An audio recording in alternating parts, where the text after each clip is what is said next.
helicopter doesn't fly. It beats the air into submission.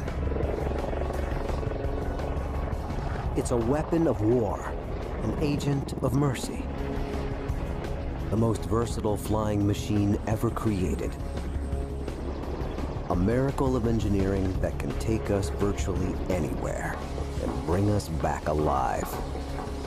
But sometimes the air strikes back, hard and fast and deadly. Now there's a new breed of helicopter built for the 21st century. Some call them supercopters, and this is one of the best. The Augusta-Westland EH-101. How does this mechanical marvel defy gravity and rule the sky?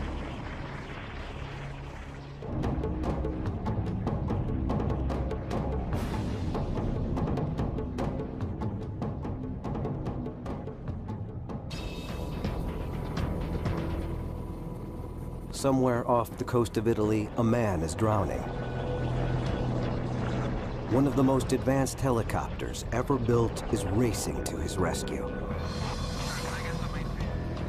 The Augusta-Westland EH-101.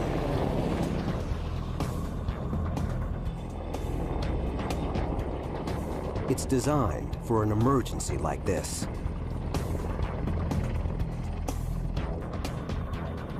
Its rotor blades are revolutionary. They're driven by 3 of the most sophisticated engines ever made. And it's huge, almost 75 feet from nose to tail, and tipping the scales at 15 tons. A giant that can range 900 miles out into the open sea at a top speed of almost 200 miles an hour.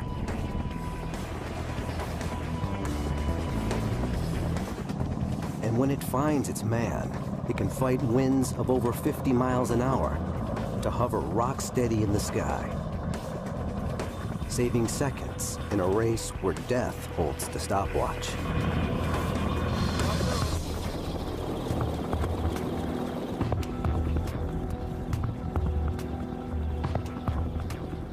To the Italian Navy's Flying Shark Squadron, it's a deadly serious training mission.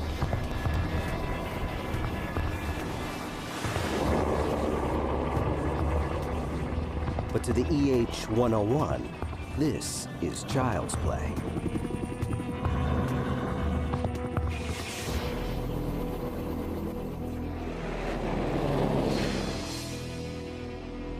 It's one of the new generation supercopters that are taking our 21st century skies by storm.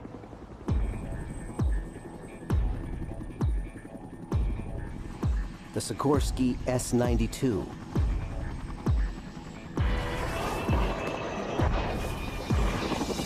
NH Industries NH-90, and the Augusta-Westland EH-101.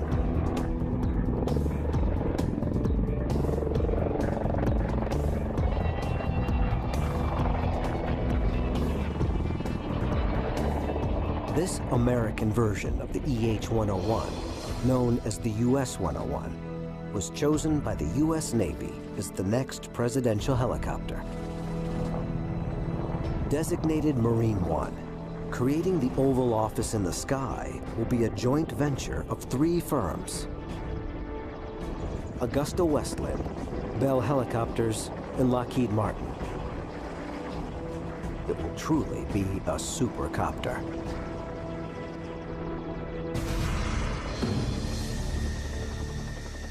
But no matter how advanced, the flight of any helicopter is governed by 3 major components. Call it the rule of 3. The main rotor, the engines, and the tail rotor. 3 components that have to work together for a helicopter to fly.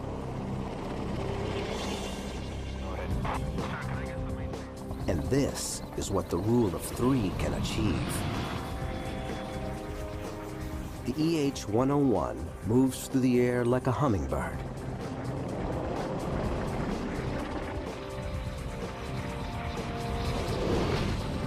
A 15-ton hummingbird.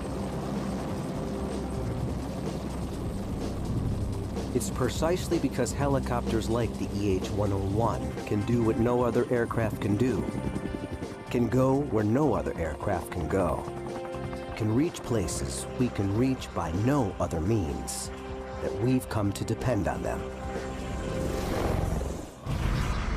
But when even one component in the rule of three fails, flying machines can become killing machines.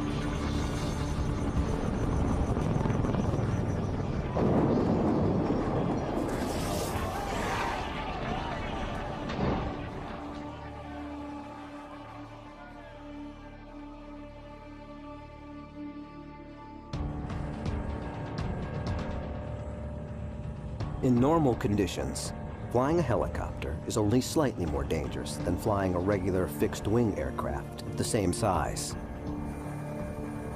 But we did not create the helicopter for the easy jobs of flight. It was made to operate in the outer envelope of risk.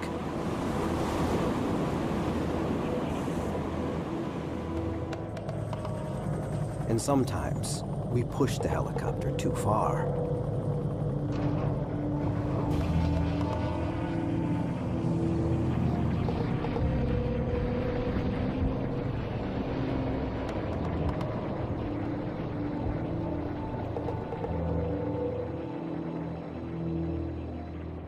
The simple but mysterious truth is that the helicopter is a flying machine that doesn't want to fly. That it flies at all is close to a mechanical miracle.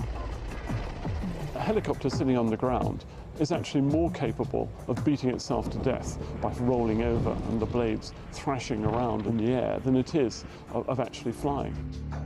The first component in the helicopter's rule of three is its main rotor. Fixed-wing aircraft fly because of the way air naturally flows over their wings as the plane moves forward. They are literally pulled through the air. A helicopter's rotors act like spinning wings. As air moves through them, the rotors lift it up, tugging the bird into the sky. And the main rotor doesn't just lift the helicopter, it also propels it forward by driving air backward.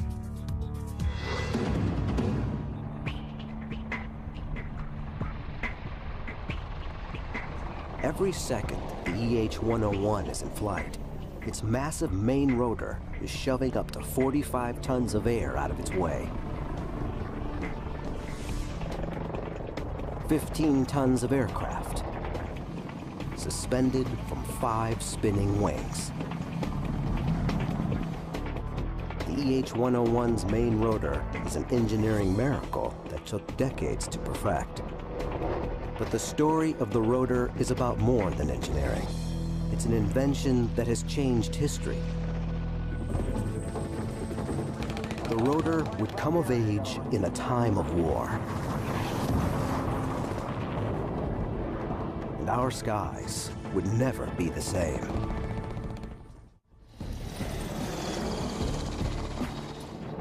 Creating helicopters as advanced as today's supercopters is like creating a robot that can dance. It took us almost as long to solve the mysteries of vertical flight as it did to reach the moon.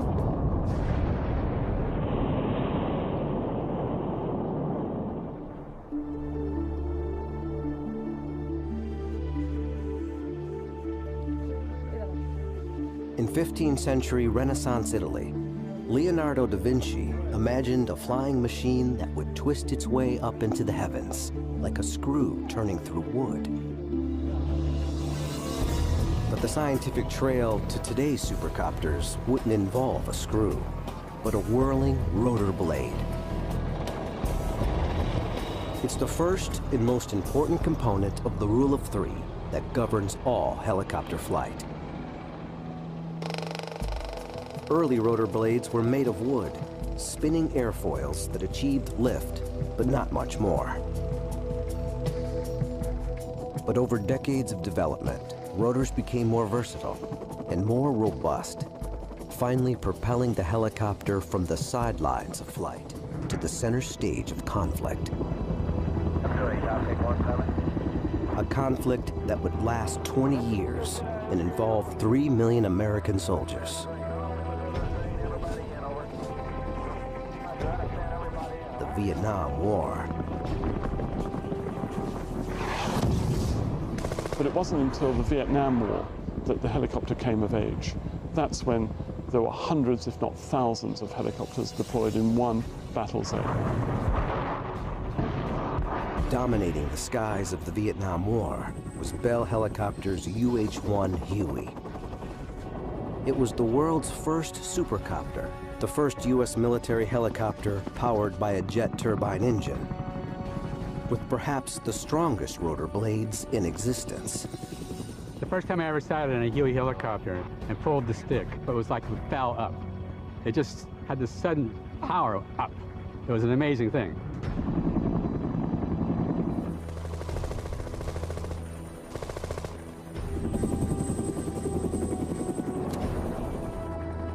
Although all metal rotors had been fitted to earlier helicopters, the Huey's thick 44-foot-long blade set a new standard for toughness.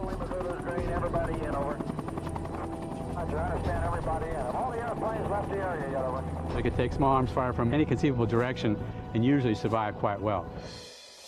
Bob Mason is a legendary Vietnam War pilot whose book Chicken Hawk tells his and the Huey's incredible story of war and survival.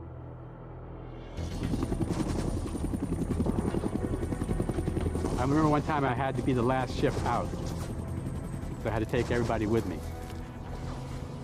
And everybody got on board, and there was one more guy than I thought we could carry.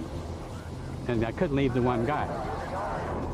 His Huey dangerously overloaded, Bob Mason had only one way out, but it meant flying straight toward a jungle thicket. So I headed for that thicket, hoping to accelerate enough to get over it, but I didn't, and I had to go through it.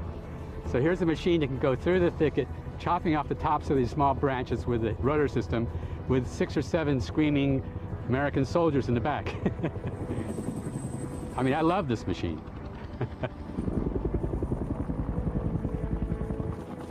If the Huey was the supercopter of the 20th century, the EH-101 is chasing that title into the 21st. And just like the Vietnam-era Huey, this supercopter's main rotor blade is a primary reason for its success. But while the Huey's rotors were all metal, the core of the EH-101's blades is paper. Using state-of-the-art technology and composite materials like carbon and glass fiber, these rotors are much lighter and more durable than all metal blades. A core of honeycomb paper is combined with pieces of foam, carved to precise dimensions. They're wrapped with layer after layer of composite fiber material, then baked in a pressurized chamber to become as hard as steel. Finished with titanium edges, they're as battle-ready as a blade can be. When a bullet hits an all-metal rotor, it sends fractures through the entire width of the blade. But when a composite blade takes a hit, the interwoven fibers around the bullet hole are undamaged. And this is what really sets this rotor blade apart, a wing tip. This feature has virtually solved 2 of the main problems helicopters suffer. Rotor noise, which can warn an enemy of a helicopter's approach, and brownout, dust storms that can blind a pilot during desert takeoffs and landings. Jobs don't come much tougher for a helicopter than pulling hostages out of hostile territory. especially when that territory is a desert. And no hostage rescue mission is more infamous than the ill-fated Desert One in 1980 to rescue U.S. citizens being held in Iran. It became helicopter hell in the desert, ending in the deaths of 8 American servicemen. But if that mission had to be carried out today, with one of the new breed of supercopters, it might have ended differently.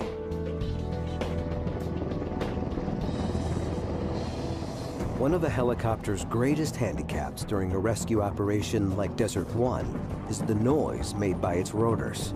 The enemy can hear it coming. Most rotor noise is caused by the tips of the helicopter's blades, moving through the air at supersonic speed. The telltale beating sound is actually a series of mini-sonic booms created by the rotor tips. And that's where these wing-tipped rotor blades have a killer advantage.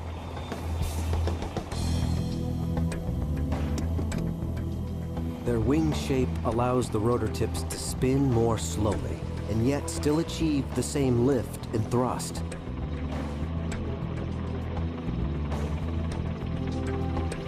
Because the rotor tips don't create the sonic boom effect, the pilots who've flown the EH-101 in battle say it's one of the quietest helicopters flying.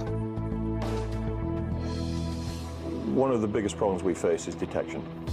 The ability of this aircraft is to arrive relatively silently on the target until literally seconds before we're there. Mike Stangroom is a pilot with the British Royal Air Force's 28th Squadron. He captains their newest asset, the EH-101. We can go alone and unafraid into hostile territory in confidence.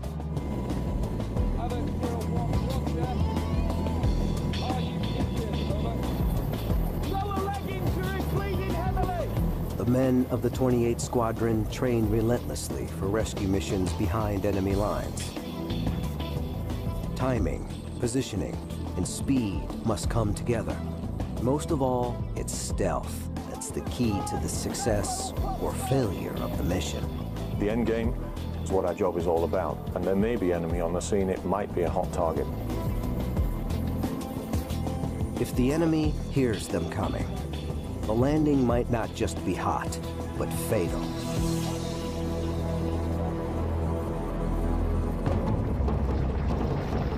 The EH-101's wing-tipped rotors allow it to carry a rescue force through hostile skies virtually undetected.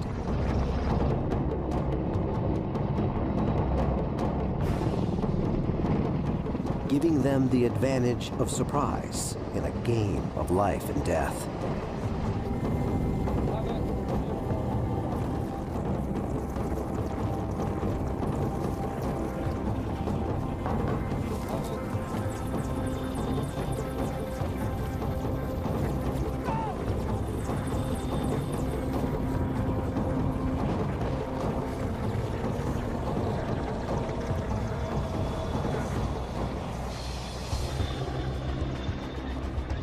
The rescue force finds its target.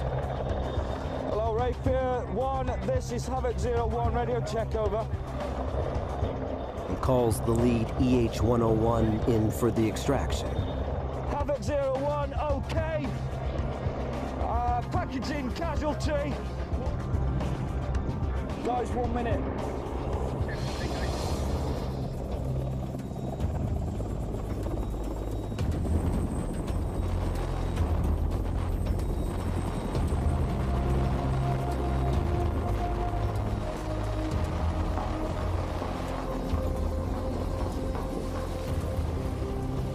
But if this rescue was for real, and if it was happening in a desert environment, like that faced by the Desert One mission in Iran, the helicopter and the men it's carrying would be facing a danger as great as enemy fire.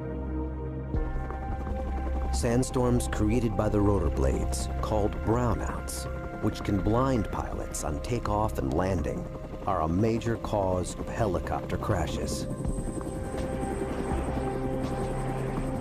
But the EH-101's wing-tipped rotors deal with the desert sands in a way even their developers didn't expect. Unlike other rotor blades, the wingtips focus the main force of their downwash at the outside edge of what's called the rotor disc, carving a window of clear air through the brownout, which allows the pilot to see the ground on the way down. It's called the donut effect. The pilot flies in that hole. He has excellent visibility for 90% of the approach. And in the critical stages, he can see his landing point very easily. And what works for sand works equally for snow. The wingtip rotors defeat whiteout just as effectively as brownout.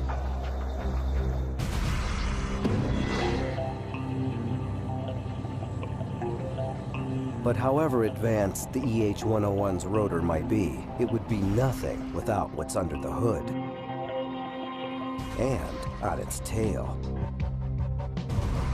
Without a powerful engine and a tail rotor to control its movement, no helicopter can survive. The rule of three pits physics against the forces of nature. And when the parts all work together, a helicopter can do things even Leonardo couldn't predict.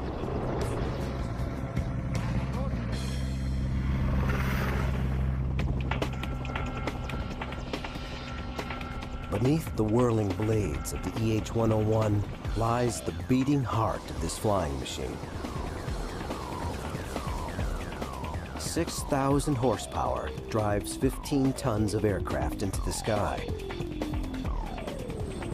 The second component of the rule of three, the gas turbine jet engine. And it doesn't have just one, it has three. Each is about the same size as the engine of a family car, but each packs 10 times the punch. But while jet engines on fixed-wing aircraft provide forward thrust, in a helicopter, all that power goes into turning the rotor blades. It's like a giant propeller. The spinning rotor drives the helicopter through the air. The engine's job is to keep the rotor spinning at exactly the same speed, no matter how strong the wind or what the aircraft is trying to do. It's like asking a car engine to maintain the exact speed no matter how steep the hill. The engines must not stall. They must not slow down. They have to keep the rotor spinning, no matter how aggressively the helicopter is being thrown through the sky. And the 21st century engines that power the new generation supercopters can do just that. They enable the kind of power flying that would not have been possible with older generation engines.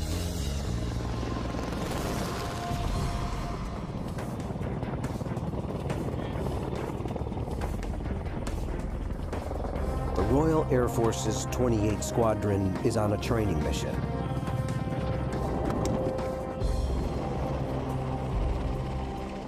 Their task? To stalk and intercept a speeding car. These men are playing the role of escaping terrorists. Positioning high above, the EH-101s drop into a near vertical dive. They swoop in, a mere 50 feet off the ground, traveling at nearly 200 miles an hour. Then the aircraft snaps into an incredible aerial switchback. Its engines absorb the shock of this maneuver without missing a beat. The copter hits the ground in a maelstrom of dust.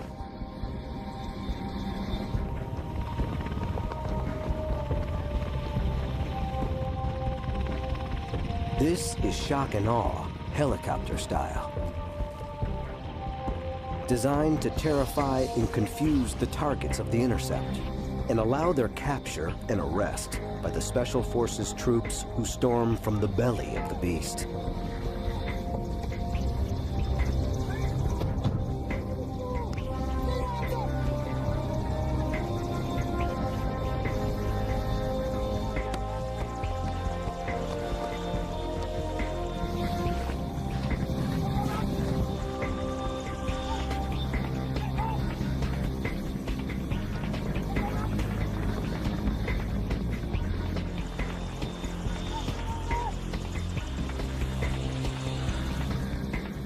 Within seconds, it's all over.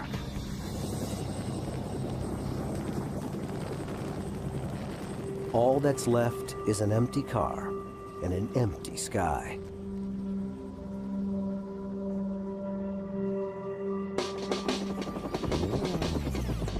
The secret to this maneuver is the sheer power and computer-managed precision of the EH-101's engines. To deconstruct how they work, watch this again. First, the initial dive. The copter drops almost straight down. Its rotor blades are spinning at a steady 214 RPM, but they're not actually pushing much air. For the engines, this is the easy part. 50 feet from the ground, the copters level out for their attack run.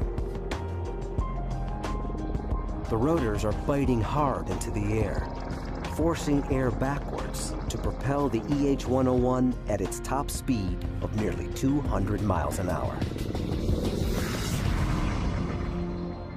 The engines have to take the strain and keep the rotors spinning at exactly the same rate of 214 RPM, despite their extra workload. Every movement of the rotor blades is communicated directly to the engines by the helicopter's onboard computers. But the moment's approaching that will set these engines apart from all that have gone before. This extraordinary aerial switchback from top speed to a dead stop and back again. The trick, for me, is to get the aircraft turned around through 180 degrees and to lose what could be up to 180 miles an hour to zero in a very short distance. As you'll appreciate, that's a very aggressive maneuver. The main rotors are fighting the air.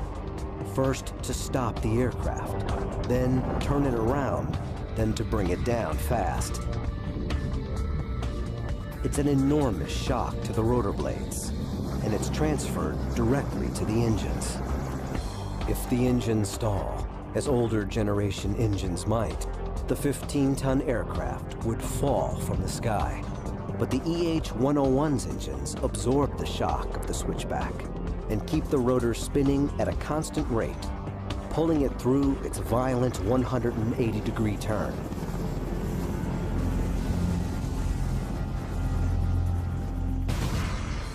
And in the event that one of the EH-101's engines is shot out or fails, its onboard computers will alert the remaining two engines to make up the power difference and allow the aircraft not only to continue flying, but to continue with its mission. Of course, on the battlefield, huge amount of redundancy and reliability, because you can take battle damage, lose an engine, and still carry on with the mission.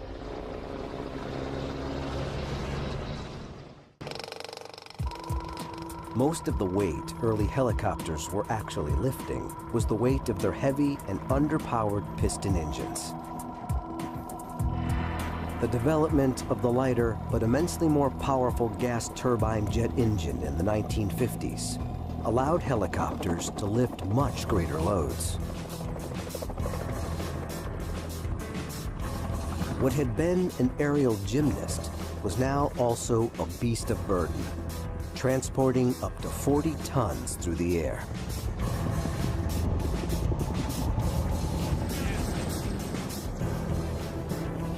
And while the EH-101 is not designed to be a heavyweight lifter, it can still carry a truck or pack 50 evacuees into its cargo area. And most importantly, its 3 computer-controlled engines allow it to hover rock solid in winds over 50 miles an hour. It's a critical advantage when an entire squad of troops needs to be delivered quickly to a battlefield.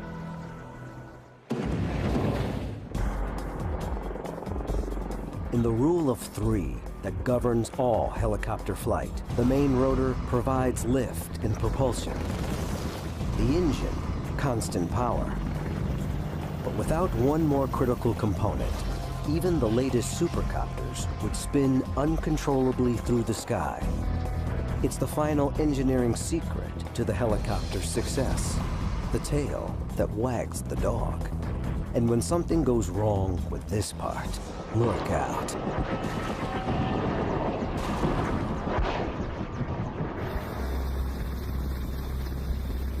Heavy weather, high-octane jet fuel, and a 15-ton helicopter hovering above the deck of a warship at sea.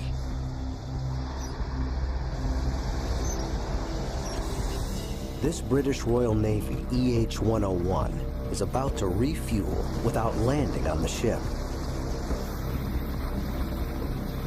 It's one of the most difficult maneuvers a helicopter can be asked to do, and few are asked to do it.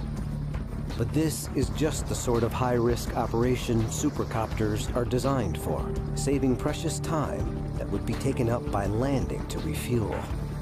Its key role is force protection, to remain airborne 24 hours a day, 7 days a week, 365 days a year, searching out the surface threat from ships and the subsurface threat from submarines. During this refueling, the EH-101 maintains a precisely controlled hover.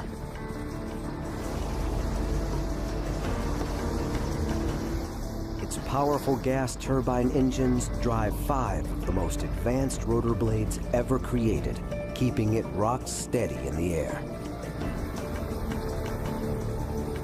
But guiding it closer and closer to the ship and the waiting fuel line is the 3rd component in the rule of 3 that governs all helicopter flight.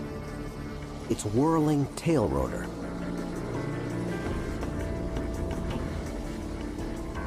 "5,000 tons of ship, 15 tons of helicopter are now connected by a hose full of volatile aviation fuel.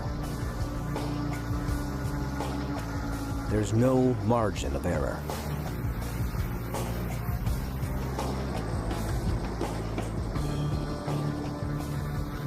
But the EH-101 doesn't deviate in the air. Thanks to the precision guidance of its tail rotor. The tail rotor is absolutely fundamental to the flight of helicopters. If you like, it's the tail which wags the dog.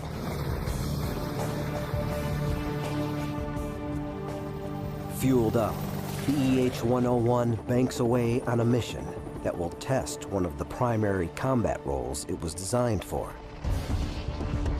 hunting and destroying enemy submarines. The EH-101 finds and tracks the sub with its sophisticated and highly classified onboard sonar.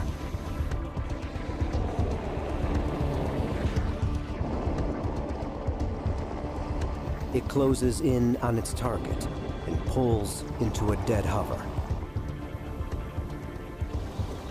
Then, it lowers the submarine's worst nightmare: a sophisticated dipping sonar array. Beneath the surface, this underwater listening device opens up like a high-tech umbrella, trapping the enemy submarine in a sonar net.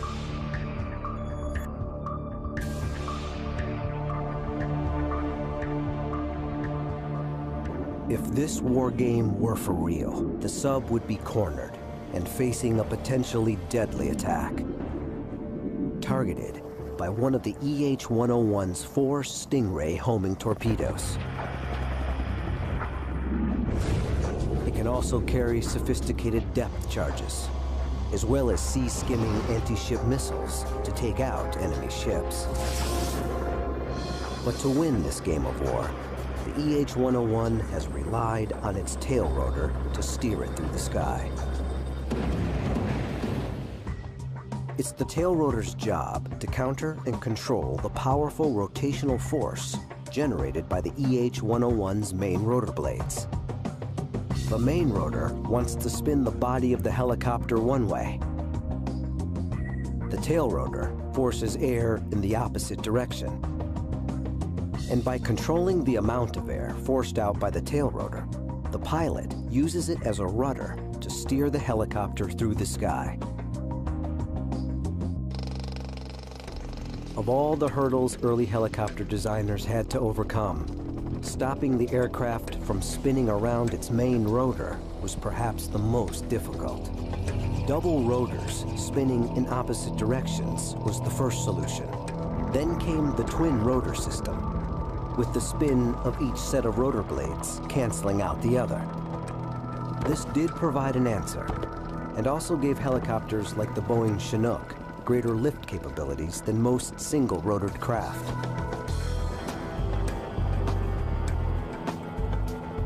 But it was the development of the tail rotor concept that finally gave the helicopter its unique agility in the air.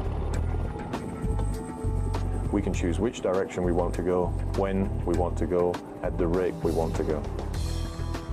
It's a David and Goliath dance between tail and main rotors.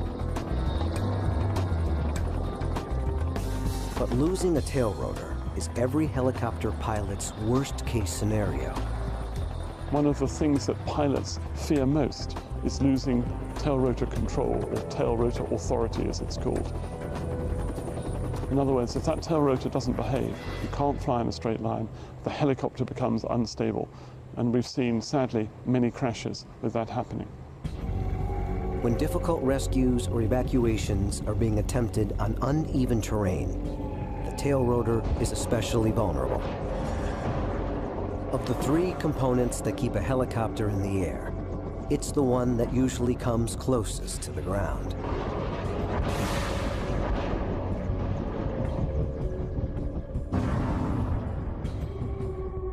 That's why the EH-101's tail rotor is positioned high on its tail, nearly 9 feet off the ground.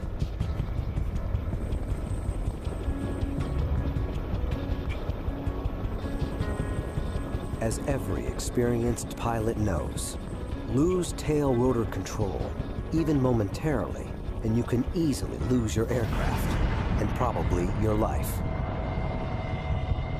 As the helicopter spins off on a one-way trip to catastrophe.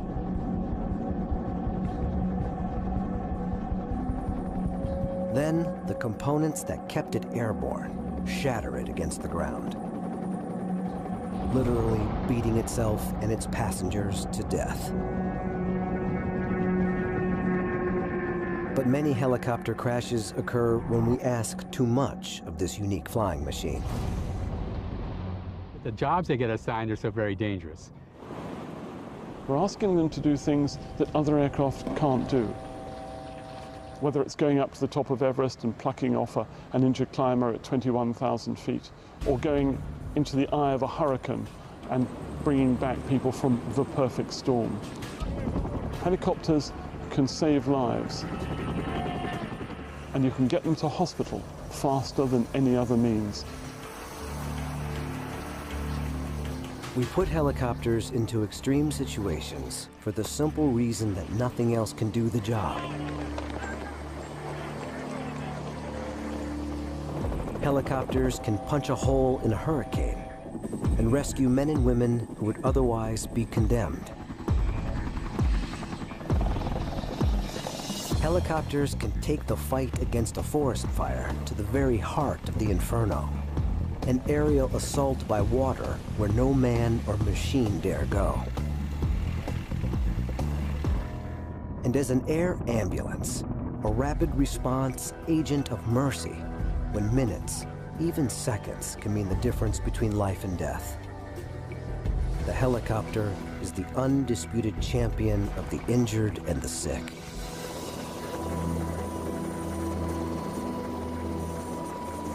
When a catastrophe like the South Asian tsunami strikes, marooning millions in wastelands scoured of roads and airstrips, it's the helicopter alone that can bring relief and salvation from the sky.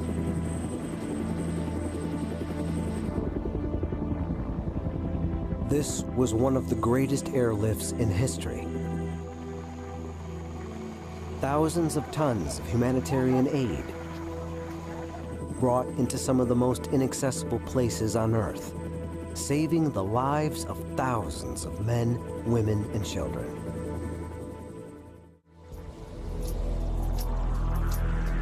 The latest generation of supercopters, like the EH-101, are pushing the boundaries of vertical flight. But there's still one component that makes all of it possible. The human in the driver's seat. Mastering a helicopter's movement through the air takes both hands, both feet, and supreme confidence.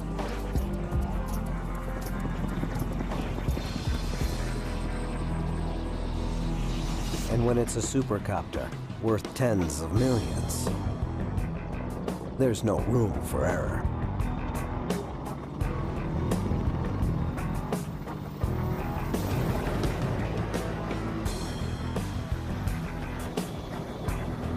Few things are more difficult than controlling a helicopter in the sky. Go ahead.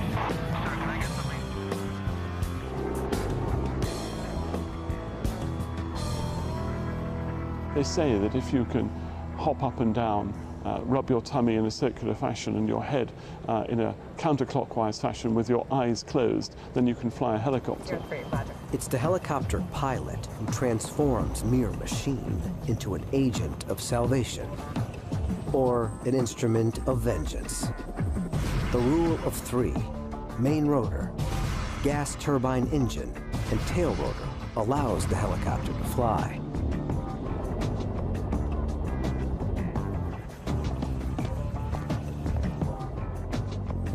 But someone still has to control it. But at the end of the day, it does come down to the pilot. And I think it takes an extraordinary brand of aviator.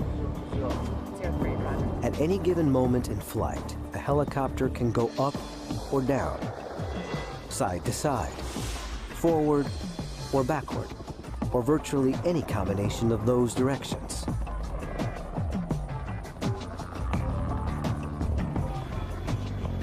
It takes exceptional coordination and concentration just to keep a helicopter in the air.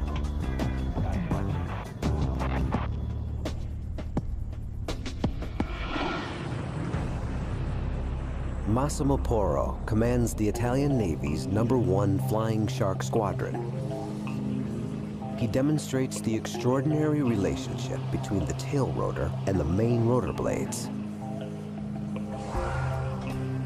Both hands control the main rotor. The left-hand stick moves the helicopter up and down. The right-hand stick moves it in every other direction. Both feet control the tail rotor, changing the angle of the rotor blades to point the aircraft where the pilot wants. We have the pedals, which move the blades of the tail rotor to oppose the torque of the main rotor. This allows us to steer the helicopter in the direction we want.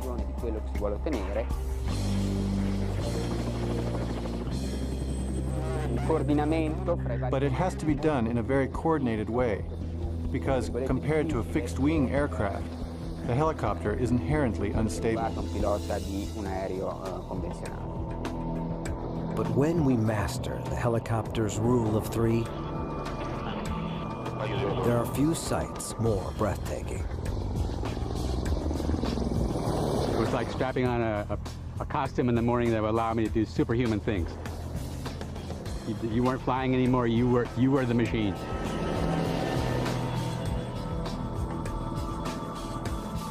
But today's supercopters are far more than mere helicopters. Behind the cockpit of this Royal Navy EH-101 is a sophisticated command and control center. It can direct a battle on land or sea, or launch advanced aerial weapons to destroy a submarine or an enemy ship, or carry out reconnaissance and electronic surveillance.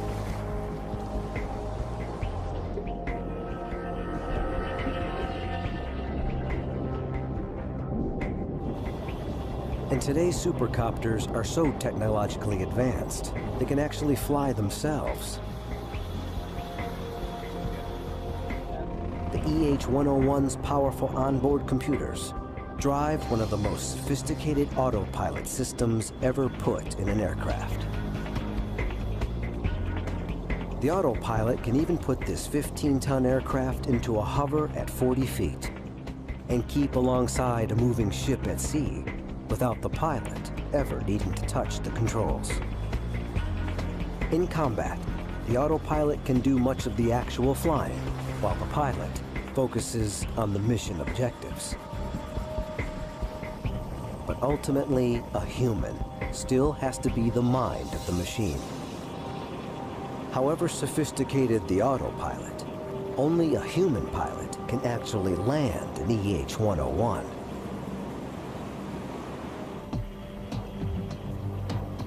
Which is why they have their own virtual world to train in.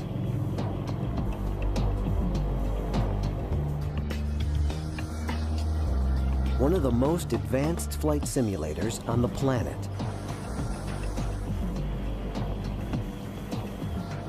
Inside this 24-foot steel sphere is an exact EH-101 cockpit, complete with high-fidelity graphics. The helicopter's movements in flight are precisely mimicked by computer-controlled hydraulics. The fear element is there, trust me, close to the ship, and you're flying that last half-mile approach to a flight deck at night in filthy weather, and the ship is pitching and rolling, and you're on minimum tactical lighting. I've certainly been seriously scared in helicopter simulators because they are so real, and walked out of the cockpit white and shaking, I suspect, if the truth be known. It cost around $5 million to equip a single pilot with the skills required to fly out of this high-fidelity computer game into the real world. But when the aircraft you're flying is worth $100 million, you can't afford to let it down.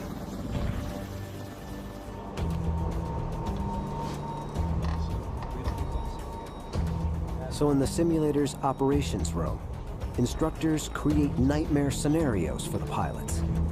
Emergencies far too dangerous to be simulated in a real EH-101. We can simulate major systems failures and crash landing. I think probably the most challenging situations are coping with major system failure, but continuing to fight the aircraft and get back to the ship 200 miles away, maybe on two engines with navigation systems that have failed. The training never stops. Even the most experienced pilots have to keep their hours up in the simulator to maintain their mastery of the EH-101.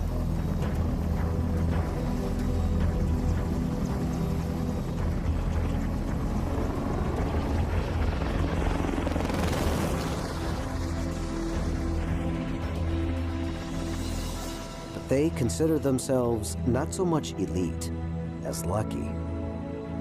The father of the helicopter, Leonardo da Vinci, would love to fly this helicopter. You could just see him saying, well, I told you so. 500 years ago, I told you we could do this. And here it is, the ultimate helicopter.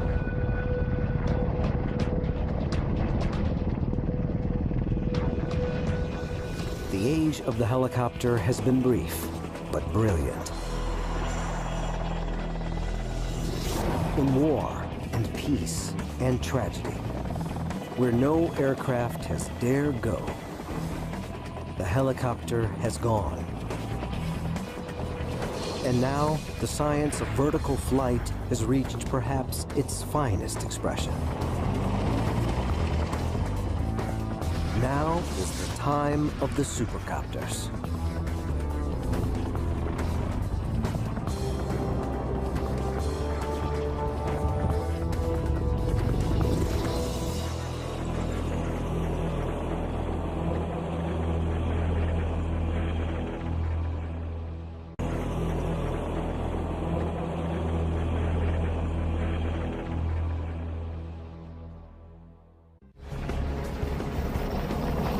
A helicopter doesn't fly.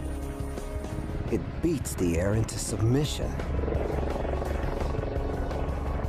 It's a weapon of war, an agent of mercy. The most versatile flying machine ever created. A miracle of engineering that can take us virtually anywhere and bring us back alive. But sometimes the air strikes back, hard, and fast, and deadly. Now there's a new breed of helicopter, built for the 21st century. Some call them supercopters, and this is one of the best. The Augusta-Westland EH-101. How does this mechanical marvel defy gravity and rule the sky?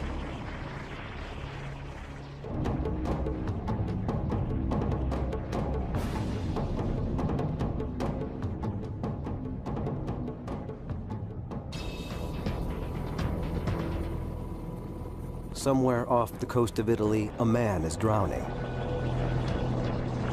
One of the most advanced is governed by three major components. Call it the rule of three. The main rotor, the engines, and the tail rotor. Three components that have to work together for a helicopter to fly.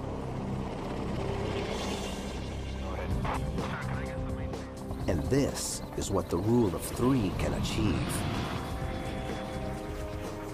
The EH-101 moves through the air like a hummingbird.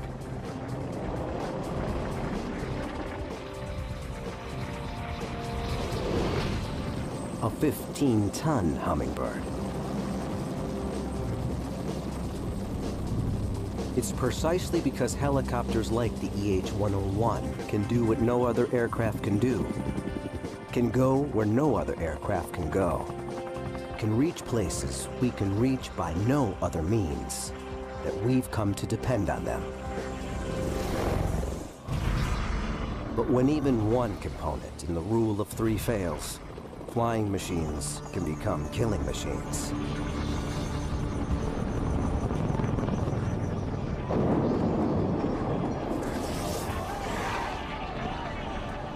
Is child's play.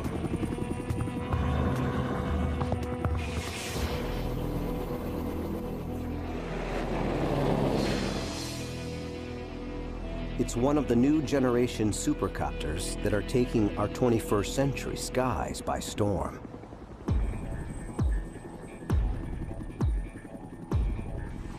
The Sikorsky S-92.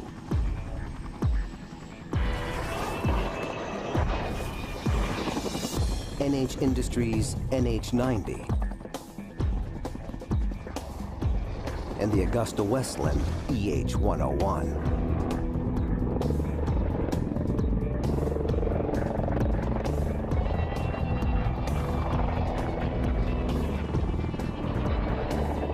This American version of the EH-101, known as the US-101, was chosen by the US Navy as the next presidential helicopter. Designated Marine One, creating the Oval Office in the sky will be a joint venture of three firms: Augusta-Westland, Bell Helicopters, and Lockheed Martin. It will truly be a supercopter.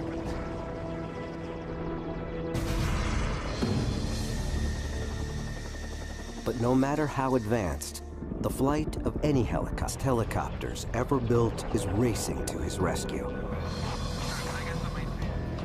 The Augusta Westland EH-101.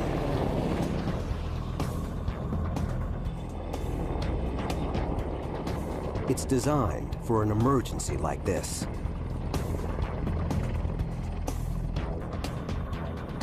Its rotor blades are revolutionary. They're driven by 3 of the most sophisticated engines ever made.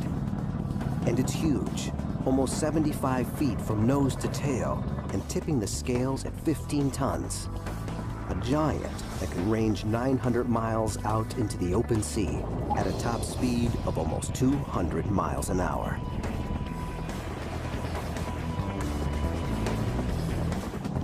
And when it finds its man, it can fight winds of over 50 miles an hour to hover rock steady in the sky, saving seconds in a race where death holds the stopwatch.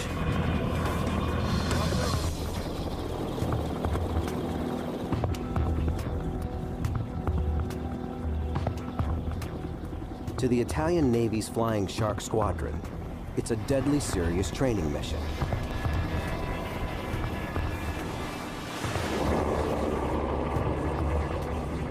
But to the EH-101, this.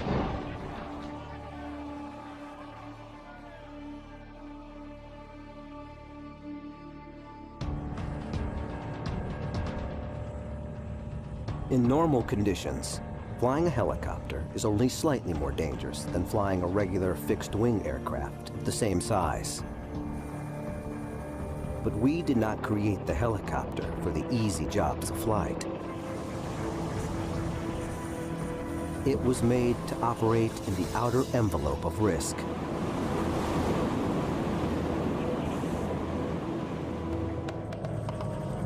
And sometimes, we push the helicopter too far.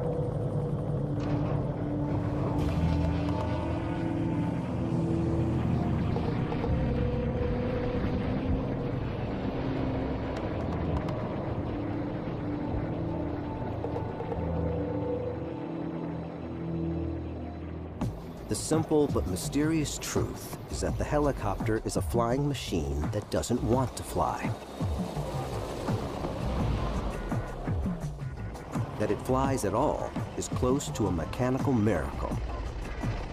A helicopter sitting on the ground is actually more capable of beating itself to death by rolling over and the blades thrashing around in the air than it is of actually flying. The first component in the helicopter's rule of 3